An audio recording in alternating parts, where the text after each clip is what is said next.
대표적으로 그룹핑 암기법과 세치기 암기법이 있습니다. 그룹핑은 말 그대로 일정의 그룹화를 각각 시키는 거예요. 세치기는 단순히 그냥 그 순서를 바꾼다고 생각을 하시면 되고요. 쉽게 말해서 이제 교과서에 있는 내용 그대로를 순서대로 외우는 게 아니라 의미 있는 것대로 그룹핑을 하고, 그리고 의미대로 순서를 바꿈으로써 외우면은 쉽게 외울 수가 있습니다. 예를 한번 들어보면요, 간질환이 있을 때 뭐 황달도 있을 수 있고, 뭐 침샘이 부을 수도 있고요, 그리고 복수가 찰 수도 있고, 그리고 잇몸에 출혈이 일어날 수도 있는데요, 이를 단순하게 그냥 교과서에 주어진 순서대로 외우게 되면 잘 까먹게 되지만, 몸에 비슷한 부위에 있는 걸 그룹으로 묶고요, 뭐 예를 들면 잇몸 출혈이랑 침샘이 붓는 건 얼굴 쪽이잖아요. 그걸 하나로 묶어서 외우면 나중에 꺼낼 때도 한꺼번에 바로 잘 꺼낼 수 있기 때문에 그런 식으로 외우는 걸 좀 권유드리고 있습니다. 세치기도 뭐 비슷한 맥락인데요, 그 순서대로 외우지 말고 위부터 시작하는 거죠. 그냥 눈을 감고 그 부위를 상상하면서 침샘이 붓기를 가장 먼저 생각하고, 그 다음 잇몸 출혈을 생각하고, 그 다음 복수를 생각을 하면은 그런 식으로 순서를 바꾸면 훨씬 더 쉽게 외울 수 있는 것이죠. 그래서 그거 두 개를 같이 쓰는 걸 좀 권유드리고 있습니다. 일단 영어 공부법 같은 경우에는 가장 큰 실수가 한국의 어순대로 공부를 하려고 하는데요. 근데 진짜 실력을 올리기 위해서는 영어 어순 그대로 해석을 하는 연습을 해야 되거든요. 예를 들면 I eat apple 이라고 했을 때 보통 사람들은 나는 사과를 먹는다 이렇게 해석을 하지만, 그렇게 하면 긴 문장이 나왔을 때 해석을 하는 능력이 떨어집니다. 차라리 그 영어 어순 그대로 해석하는 것을 연습을 하셔야 되는데요, 나는 먹는다 사과 이런 식으로 해석을 하게 되면은 나중에 아무리 긴 문장이 나와도 손쉽게 해석을 할 수 있기 때문에 그렇게 하는 걸 권유드립니다. 초기에는 어려울 수 있는데요, 그것도 역시 습관을 들여서 계속 하다 보면은 오히려 문장을 한글 어순으로 만드는 것보다 그런 식으로 해석을 하는 게 더 편해지고요. 이것은 연습이랑 관련도 있을 것 같습니다. 수학 공부법은 일단 머릿속으로 구상을 하는 연습을 해야 됩니다. 어떤 문제를 봤을 때 나는 이런 프로토콜대로 풀어야겠다는 것을 먼저 개념을 가진 다음에 푸는 연습을 하셔야지, 양치기는 솔직히 장기적으로 봤을 때 좋은 전략은 아니고요. 단순히 손이나 펜을 갖고 먼저 푼다고 해서 그거는 한계가 있을 수 있고요. 한 문제를 풀더라도 어떤 논리를 갖고 어떤 순서대로 풀지를 생각하며 푸는 게 장기적으로 실력을 늘리는데 좋다고 생각을 합니다. 저도 고등학교 때 수학 성적을 올리기 위해 많이 노력을 했는데요, 심지어 한 문제를 고민하기 위해서 샤워를 하는 동안 그 문제에 대해서만 생각하고, 대중교통을 이용할 때 그 문제에 대해서 생각하고, 그런 식으로 한 문제 한 문제를 좀 소중히 여기는 태도가 수학 성적과 직결됐던 것 같습니다. 저는 거의 3일까지도 고민을 해봤던 적이 있었던 것 같습니다. 순공 시간을 늘리기 위해 가장 선호하는 방법이 하나 있는데요, 집중과 보상이라는 방법입니다. 자신이 정한 집중의 시간 동안 물리적인 방해 요인을 차단하는 것뿐만 아니라 정신적인 요인까지 차단하는 건데요, 물리적인 요인이라고 하면 뭐 스마트폰 보기, 화장실 가기 뭐 이런 것도 있을 수 있겠지만, 정신적인 요인은 말 그대로 딴 생각하기입니다. 무리하게 장시간 동안 공부를 하면 오히려 집중력이 하강되고요, 딴 생각을 하게 되더라고요. 그래서 오히려 저는 20-30분마다 과목을 바꾸는 방식을 했거든요. 그렇게 되면 계속 집중력을 높게 유지한 상태로 공부를 할 수 있었고요, 끝이 있는 공부를 할 때 오히려 더 집중적으로 공부를 할 수 있기 때문에 저는 보상의 시간을 꼭 넣는 것을 추천드리고 싶습니다. 그래서 60분 동안 열심히 공부를 하고 나머지 10분 동안 스마트폰을 보던 딴 생각을 하던, 이런 식으로 공부를 하게 되면은 순공 시간을 많이 늘릴 수가 있을 것입니다. 학습 속도를 올린다는 게 정확히 어떤 의미인지를 파악해야 될 필요가 있는데요, 단순히 책을 빨리 읽는다고 학습 속도를 올리는 건 아니겠죠. 머릿속에 지식을 빨리 넣을 수 있는 걸 뜻하는데요, 머릿속에 빨리 지식을 넣는다는 것은 역설적으로 빨리 꺼내볼 수 있다는 것을 뜻합니다. 이런 걸 아웃풋 공부법이라고 하는데요, 유튜브 영상 중에 100만 조회수를 기록한 타이핑 공부법이라는 대표적인 아웃풋 공부법이 있습니다. 타이핑 공부법이란 일단 교과서를 펴고 자신이 공부한 내용을 머릿속에 빠르게 넣고요, 그리고 책을 덮고 컴퓨터를 켜거나 패드를 켜서 타이핑을 해보는 건데요, 타이핑을 빠르게 함으로써 자신이 무엇을 외웠는지, 무엇을 잘못 외웠는지도 알 수 있습니다.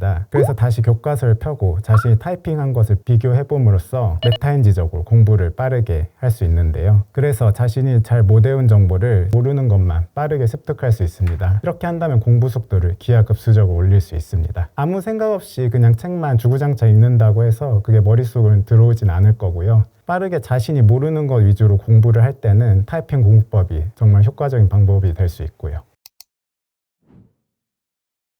각 시험마다 특화된 공부법이 있겠지만 그 중에서도 좀 대표적인 공부법 하나만 좀 소개를 드리면요. 우주 공부법이라는 게 있는데요. 어떤 물체가 특정 행동을 할 때 행동을 계속 유지하려는 경향인데요. 이를 공부법에 적용해 보았습니다. 우리가 공부를 할 때 2단원까지만 공부를 하겠다고 목표를 잡았을 때 저는 이럴 때는 2단원까지 공부를 마치고 3단원에 뭘 1챕터라도 조금만 더 본다는 마음가짐으로 공부를 하였습니다. 그렇게 되면은 3단원 1챕터만 더 보더라도 그때 관성이 붙기 때문에 조금만 더 하면서 계속 조금 더 볼 수 있고요. 총 공부량이 늘어나는 효과를 누릴 수 있습니다. 우리 인생에는 굉장히 많은 단계가 있잖아요. 어느 한 단계에서 공부를 잘하게 되면은 당연히 그 다음 단계에서도 공부를 잘할 수 있게 되거든요. 그렇게 되면은 그 다음 단계에서 더 나를 위해서 시간을 쓸 수 있게 되는 걸 깨달았거든요. 예를 들면 제가 대학교 때 쌓은 공부 실력이 대학원에서도 그대로 쓸 수 있게 되었고요. 만약에 대학교 때 공부를 좀 제대로 못하고 대학원에 갔다면 그 시간 동안 이제 대학원에서 엄청 더 많은 노력과 시간을 요했을 것 같은데요. 그렇게 내 능력을 키워가는 것 자체가 자유도를 준다고 생각하기 때문에 공부를 잘하는 건 굉장히 중요하다 생각하고요. 공부를 잘하는 능력을 갖춘 사람이 이제 사회로 나왔을 때 어떤 정보든 빠르게 습득할 수 있고 그만큼 더 다른 곳에 에너지를 투자할 수 있다고 생각을 합니다.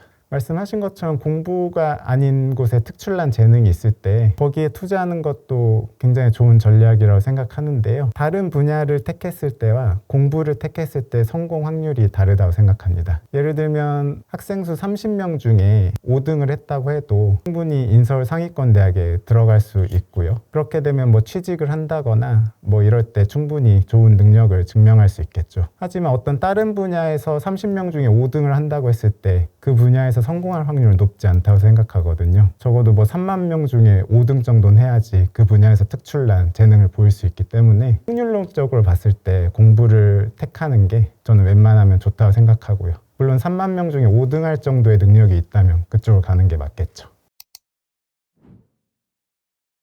일단 작은 성취의 경험을 한 번이라도 해본 사람이 끝까지 하는 경향성이 있다는 걸 발견하였습니다. 저도 공부를 하기 싫을 때가 굉장히 많았지만 대학교를 제가 수석을 졸업을 했거든요. 그때 굉장히 짜릿함을 느꼈고요. 이 짜릿함을 계속 간직하고 싶어서 매 학기 훨씬 더 열심히 노력을 할 수 있었고요. 그게 포기하지 않은 원동력이 될 수 있었던 것 같습니다. 그래서 작은 성취의 경험을 하나하나 좀 쌓아가는 게 장기적으로 포기를 하지 않게 하는 그 힘이 되는 것 같습니다. 그 대표적인 방법이 장소를 이동하는 거거든요. 예를 들면은 학교 갔다 와서 공부하기 싫잖아요, 집에서. 그럼 바로 스터디 카페나 도서관으로 바로 이동을 했어요. 이동을 하면 어쨌든 그 자리에서 공부를 할 수밖에 없기 때문에 더 집중을 할 수 있고요. 그리고 걷는 것 자체가 뇌를 또 리프레시 해주는 측면이 있기 때문에 장소로 옮겨 다니는 것은 굉장히 좋은 전략이라고 생각합니다.